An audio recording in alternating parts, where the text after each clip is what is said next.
Welcome to another Marvel Universe review. This time we're looking at the modular armor Iron Man. And I use the term modular armor loosely because this is actually the bleeding edge armor. And I'm guessing that they used the term modular armor just because they didn't want to have anything relating to blood in the title. But in the box set that he comes with, which is the Heroic Age Heroes, it just referred to as Iron Man. I guess I want to keep it as simple as possible. Now, I'm not sure exactly how I feel. I mean, about the actual armor itself, it looks really nice. I like it a lot. The arc reactor looks cool, and a bunch of the, I guess there might be tiny little repulsors all over his body. It looks really neat. But I'm not sure about how I feel about the armor as a whole in the comics. I mean, it's an evolution of the Extremis armor, which was made Tony Stark basically a cyborg, where he stored the inner layer of the armor in the hollows of his bones, and the bleeding, and he could put on the armor around him traditionally. But the bleeding edge armor is basically he stores the armor itself inside his blood, I believe.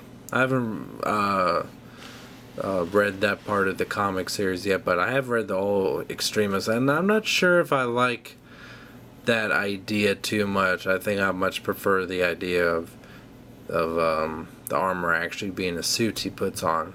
But regardless, this is still a very, very nice looking figure, especially with the very shiny red, hot rod red and gold paint job here. Let's take a closer look at him. So he has a nice detail in the head. Arc reactor also painted very nicely. Looks like it's glowing and with some detail there. Very mechanical looking. Also looks really great with the Iron Man 2 3 and 3/4 inch figures, and he has butt crack. Very important that he has butt crack. Alright, let's take a look at the articulation. He basically has just a standard neck swivel. Doesn't really move up or down or anything. Shoulders, very standard bicep swivel. Just a standard elbow hinge, not a double elbow like nearly other Marvel Universe figures and Iron Man 2 figures, which is odd because this is a slender enough figure where they could have easily done that. Wrist swivel. The repulsors on his palms are surprisingly not painted though. Mid-torso hip. Not hip, mid-torso joint hips go in and out. Thigh swivel. He does have double hinged knees though. And some pretty good foot articulation.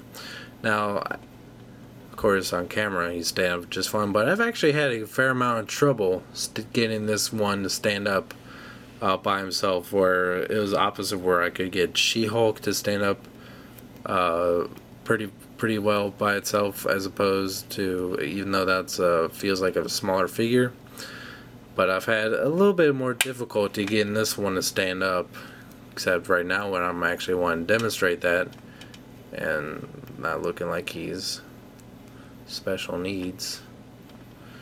There, I think it really has to do with his actual ankles. They move forward just slightly enough, but easily enough that it can just throw off his whole center of balance. So he can do that.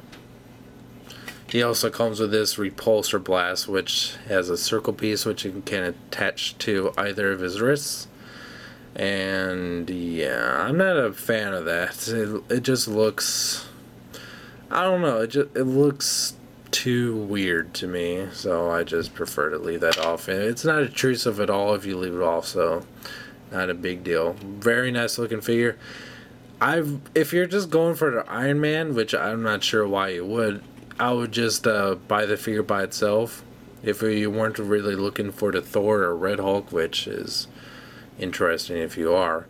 But if you can find the figure by itself, which is just referred to as modular armor Iron Man, I'd definitely check this one out. Especially if you have a bunch of Iron Man 2 figures, this would fit in perfectly with them. Okay, until next time, thanks for watching.